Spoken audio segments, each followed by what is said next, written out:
Avui marxo fins als Pirineus per parlar d'un dels projectes ferroviaris per connectar Barcelona i París que més a prop es va quedar de fer-se realitat.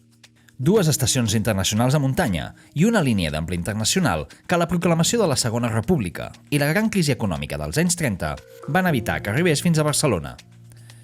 És el punt de trobada de la via ibèrica, la via internacional i la via mètrica del tren groc. Comencem!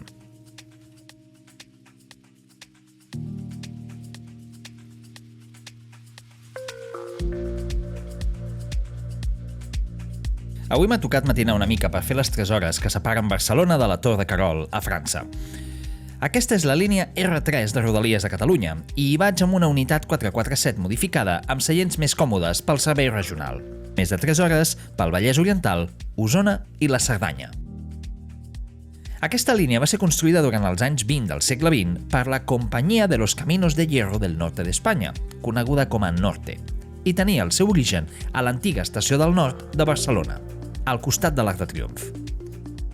El traçat de la R3 se separa de la R4 amb un K de bifurcació per iniciar el traçat en via única passant per Santa Perpètua, Granollers, les Franqueses, la Garriga i Vic, per continuar fins a Ripoll, Ribes de Freser, on enllaça amb el servei del Camallera de Núria, Planoles, l'estació d'esquí de la Molina, Puigcerdà i acaba a la Tor de Querol, a l'Alta Cerdanya. La història d'aquesta línia es remunta al 1912, quan es liciten les obres i l'explotació del ferrocarril Transpirinaico entre Ripoll i la Tor de Querol. Les obres es van iniciar a la dècada de 1910 i al 1922 el tren va arribar a la Molina. Originalment l'obra es bifurcava a Ripoll en direcció al Sant Joan de les Abadesses, una línia de mercaderies tancada al 1980 i que avui és una via verda.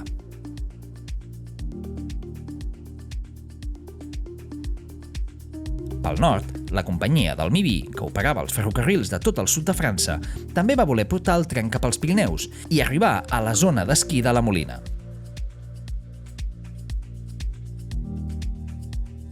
A més, el 1910 s'havia inaugurat el tren groc entre Vilafranca de Conflent i Montluís. Un traçat que es finalitzaria el 1927 portant el tren fins a la Tor de Querol. Més endavant dedicaré un capítol sencer a aquest tren de muntanya impulsat per la companyia del Midi en via mètrica i electrificat. Més enllà de l'estació de tren, la Tor de Querol té poquet per veure, per no dir literalment res, així que sento decebre. L'estació, amb una vista realment bonica amb els trens dels Pirineus nevats a l'hivern, ens ofereix la possibilitat d'agafar el tren groc, els regionals fins a Toulouse, o els trens Intercité i Intercité Nuit a París, una opció desconeguda i molt econòmica per anar fins a la capital de França. La companyia del Midi i la companyia Ferrocarrils del Nord d'Espanya van tenir clar des del principi de la seva cooperació que aquest cop l'extensió de la via ibèrica cap al nord i la internacional cap al sud no quedaria interrompuda com passa a Portbou i Canfranc. La via internacional, aquest cop sí, arribaria fins a Barcelona, i més concretament fins a la nova zona franca del port de Barcelona que s'estava construint als anys 20. La via espanyola arribaria primer fins a Aix-les-Thermes i després fins a Toulouse. Les obres a la banda francesa van acabar el 18 de juliol de 1929, dia en què un tren va fer el trajecte des de Toulouse a Puigcerdà, on es van trobar les comissions tècniques de les dues companyies i els responsables dels ministeris de foment dels dos països. Allà van certificar que la línia estava a punt per fer el gran pas, el definitiu, arribar fins a Ripoll i d'allà fins a Barcelona. El 17 de juny de 1928, el Consell de Ministres del Regne d'Espanya va aprovar l'electrificació i adaptació de la via ibèrica des de Ripoll fins a Barcelona, connectant-la també amb els ferrocarrils catalans de Sabadell i Terrassa. Un projecte ferroviari del que ja us he parlat i que trobareu l'enllaç del vídeo a la descripció. Per primera vegada a la història, i des de la primera línia de ferrocarril a la península, el 1848, s'autoritzava l'adaptació de l'ample internacional d'una línia construïda en ample ibèric. Però el vent de la història va escombrar aquest projecte. Al 1929, en aquesta estació van passar dues coses. La primera és que el juliol es va posar en marxa aquesta estació. Es va acabar la connexió del tren groc fins aquí, connectant-lo amb la via espanyola i la via francesa que baixava des de Toulouse. Però el mes d'octubre de 1929 al món va passar una altra cosa, que va ser la gran crisi del 29, la que va provocar la crisi econòmica més gran de la història i que a la llarga desencadenaria la Segona Guerra Mundial. Les companyies de ferrocarril franceses, com la del Midi, es van anar declarant en bancarrota al llarg de la dècada. Al 1932, la companyia de Midi i la del ferrocarril de París a Orleans es van fusionar en la companyia privada més gran de la història d'Europa. En la banda espanyola, el projecte de portar la via fins a Barcelona continuava en marxa. Al 1936, la Guerra Civil va aturar definitivament aquest projecte i posposar la seva data de finalització sense dia. Al 1938, el govern francès nacionalitzava totes les companyies de ferrocarrils per crear els Camins de Ferro de França. Aquesta companyia tenia més una vocació militar que no pas de passatgers, perquè al 1938 els tambors de guerra ja sonaven a Europa. Al 1941, quan el general Franco funda Renfe, el projecte de portar la via en ample internacional fins a Barcelona està completament descartat. Espanya no té cap intenció de connectar-se amb França, però és que França tampoc té cap intenció de participar en l'antic projecte dels Camins de Ferro del Midi. Si tot això us sembla poc, penseu que la companyia pública francesa SNCF va deixar de prestar el seu servei de trens a Puigcerdà al 1960. Al 1980 es va tancar el ramal de mercaderies de Ripoll a Sant Joan de les Abadeses i el gestor d'infraestructures espanyol, Adif, va desmantellar la via internacional durant la reforma de les vies a Puigcerdà. Si voleu saber més sobre aquest projecte, a la descripció trobareu un enllaç a la pàgina SpanishRailway.com. L'estació de Puigcerdà està relativament lluny del nucli antic, situat a dalt d'una muntanya. Al 1923, l'Ajuntament i la Companyia de Ferrocarrils del Nord van estudiar la instal·lació d'un petit cremallera, però que mai es va concretar en res. El 2003 es va inaugurar l'ascensor inclinat de Puigcerdà, un sistema sobre raïls d'una única via de 1.200 mil·límetres de 75 metres de llarg i que salva un desnivell del 44,5%.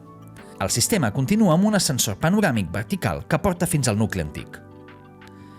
Puigcerdà és molt diferent a la Tor de Querol, no només per la seva mida, sinó perquè el poble és, diguem-ho, bonic.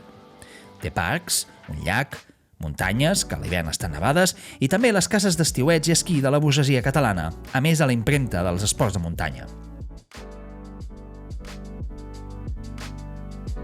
Però tornem a l'estació de Puigcerdà. L'estació ha estat reformada, tant l'edifici com la zona de vies, per augmentar la capacitat organitzativa. Ara, toca pensar en el futur i les diferents ampliacions que li esperen a la R3 de Rodalies de Catalunya. El Pla Rodalies 2020-2023 contempla el desdoblament de la R3, que encara avui és una via única en quasi tot el traçat, el que provoca retards i, sí, moltes queixes dels usuaris. El primer tram a desdoblar és el que va de la Garriga fins a Parets del Vallès, i el segon serà el tram entre Parets del Vallès i Montcada Bifurcació. El tram des de Ripoll fins a Puigcerdà, per ara, es mantindrà en via única, però amb un canvi de sistema de senyalització cap a un sistema automatitzat que permetrà augmentar les velocitats i la capacitat operativa. L'altre gran projecte, que per ara només està en paper, és el tren entre Barcelona i Andorra, aprofitant l'actual via. Aquest no és un projecte nou. Veureu, el 1948, Alfredo Forcano Catalán, que era treballador de Norte integrat a la nova Renfe, que s'havia fundat el 1941, va fer el mapa de totes les vies d'Espanya, Portugal i el sud de França de tots els amples, a més de tots els projectes d'ampliació en marxa o projectats. En el mapa de 1948 apareixia l'extensió de la via fins a la Seu d'Urgell i d'aquí fins a Lleida passant per Balaguer, un projecte que no cal que us digui no es va fer. Però avui Andorra té interès per portar el tren i acabar amb el col·lapse de les seves carreteres, especialment a l'hivern. El projecte proposa prolongar la via des d'Alp fins a la Seu d'Urgell en paral·lel a la carretera N260 i d'allà fins a Sant Julià de Loira, a Andorra. Els promotors, la Fundació per la Mobilitat Sostenible, calculen un trajecte de 2 hores i mitja en tren directe entre Barcelona, la Sagrera i Andorra la Vella.